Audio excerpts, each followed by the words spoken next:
Hello বন্ধুরা, Moumita's creativity Das চ্যানেলে তোমাদের সকলকে জানাই স্বাগত। আজকে এসেছিলাম আজকে না, এটা গিয়েছিলাম গত বৃহস্পতিবার দিন একটি গানের অনুষ্ঠানে কৃষ্ণনগরে। আর সেটা ছিল একটি বার্থডে পার্টির অনুষ্ঠান। এখানে ছিল এই যে বার্থডে বয়, এই যে বাচ্চাটা দেখতে পাচ্ছ, ওরই বার্থডে ছিল। তো ওখানে গিয়েছিলাম কৃষ্ণনগরে গানের অনুষ্ঠানের জন্য। আর প্রথমে যে স্যাক্সোফোন বাজিয়েছিল ওনার নাম হলো অভিজিৎ দা।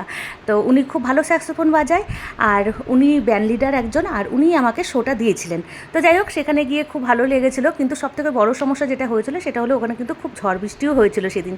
তো যাই হোক, এখন আমি গানটা যে গাইছি সেই গানটা তোমাদের শোনাতে পারছি না, কারণ কপিরাইট ক্লেম চলে আসবে, সেই কারণে তোমাদের কোনো গানই আমি শোনাতে পারি না। তো যাই হোক, এখানে ব্যান্ডের যেই সমস্ত দাদারা ছিল সকলের সাথে একটু দেখিয়ে দিলাম, সকলকে মানে একটু ছোটো করে একটা ভিডিও করে তোমাদেরকে একটু দেখিয়ে দিলাম। আর এখানে ছিল অমিত দা, এই হ্যান্সুনিকে অমিত দা। এই যে অমিতদার সাথে একটু কথা বলছিলাম, অনেক দিন পর অমিতদার সাথে দেখা হয়েছে, মানে অনেক দিন পর বলতে প্রায় 2-3 বছর পরে দেখা হলো।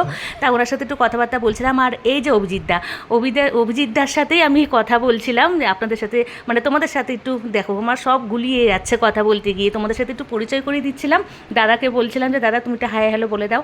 আর এখানে আমার গান হয়ে গেছে, আমি এসে একটু রেস্ট নিচ্ছিলাম। এই যে ইনি ছিল বিশ্বজিৎ দা, বাতকুল্লায় বাড়ি, জেন্টস সিঙ্গার, ভীষণ ভীষণ ভালো গান করে। বাতকুল্লায় বাড়ি বিশ্বজিৎ দা উঠে পড়েছে স্টেজে। বিশ্বজিৎদা বেশ কয়েকটা ভালো গান গেয়েছে। আর তারপরে এখানে সেলফি তোলার জন্য দু একটা বোন আমাকে এসে বলছিল যে দিদি একটু সেলফি তুলবো, তা একটা সেলফি তোমাদের সাথে একটু শেয়ার করে দিয়েছি।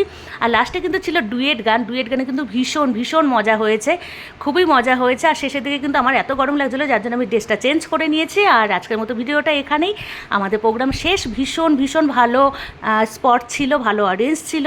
তো আজকের মতো এখানে টাটা, বাই বাই, সবাই ভালো থেকো।